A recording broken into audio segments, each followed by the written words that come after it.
Dear friends, today is the introduction to the great tradition of Christian contemplation. One of my favourite works of Christian teaching, which is called The Origins of Christian Mysticism, begins by commenting that it is not often remarked upon that Christianity is an Eastern religion and it is a mystical religion. Now, this series is about giving you a flavour of what that means. If people are interested, then I will do more. In particular, I would love to move into looking at the English tradition on this, people like Julian of Norwich, but let me know. So this morning I want to make 3 brief points: what the tradition is, what it isn't, and then what it is again. The tradition is about prayer, and prayer is fundamentally about our relationship. That relationship is with God, of course, but it is also about our relationship with reality, our relationship with the world and finding our place in it. To put that in another way, reality is one of the names of God, which means that the more we attend to God, the better our understanding of reality becomes, and the better our understanding of reality becomes, the more we understand that reality is relational all the way down. There is no understanding of reality that doesn't, in the end, involve a relationship of some sort. Now, I might come back to that. Now, a good image to ponder for this point is Rublyov's famous icon of the Trinity, where the 3 angels who visit with Abram at Mamre are on 3 sides of the table, and the 4th side is empty, for that is the side at which we are invited to sit. So if the tradition is about prayer, what is it not about? It is not about seeking a particular type of experience, a religious experience, a road to Damascus, falling on your knees, bright white light, overwhelming sense of the presence of God. The tradition is not a recipe for generating such experiences. Such experiences do happen, and they can be of immense religious importance and a means of growth, but I think St. Teresa has the healthiest understanding of them. To paraphrase somewhat, she gets to a point where she asks God to release her from such experiences so that she can concentrate upon the washing up. The particular experience is not the point of the tradition. That's a corruption that has crept in alongside our culture's worship of science. So let's put that to one side. So what in the end is this great tradition about? It's about growth. Growth in faith, growth in self-knowledge, growth in our capacity to love each other, to bear each other's burdens, to manifest the fruits of the Spirit, and so on.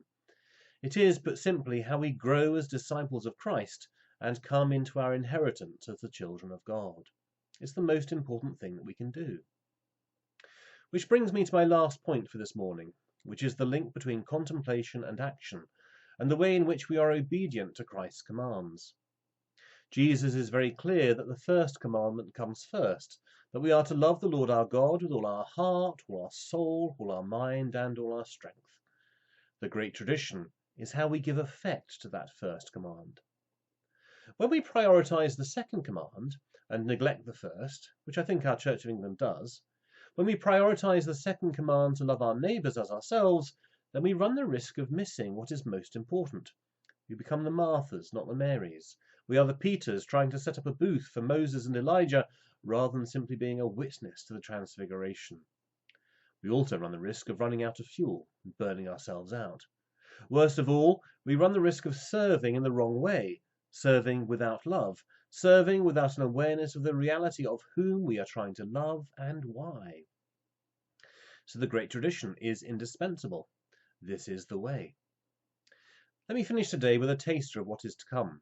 As mentioned, I'm going to be using Rowan Williams' latest book, Passions of the Soul, as a dialogue partner, and I warmly recommend it. It's one of his generally readable books, not a high-powered academic one. He talks about the Greek word apatheia.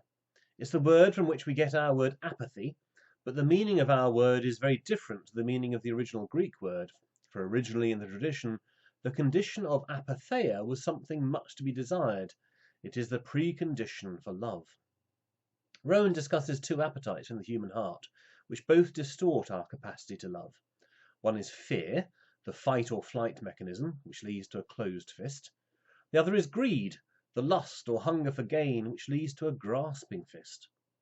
Apatheia is when we have learned to let go of those 2 appetites, which leaves room for love to grow in the heart. Rowan says this: "This is why apatheia is connected, so surprisingly for the modern reader, with love. Love is what happens when you stop being aggressive and greedy and stop to look at your whole self from the center of who you are. It's as simple and as alarming as that. Love has room to flower when you stop either pushing reality away or making reality serve your purpose. In that space, love grows.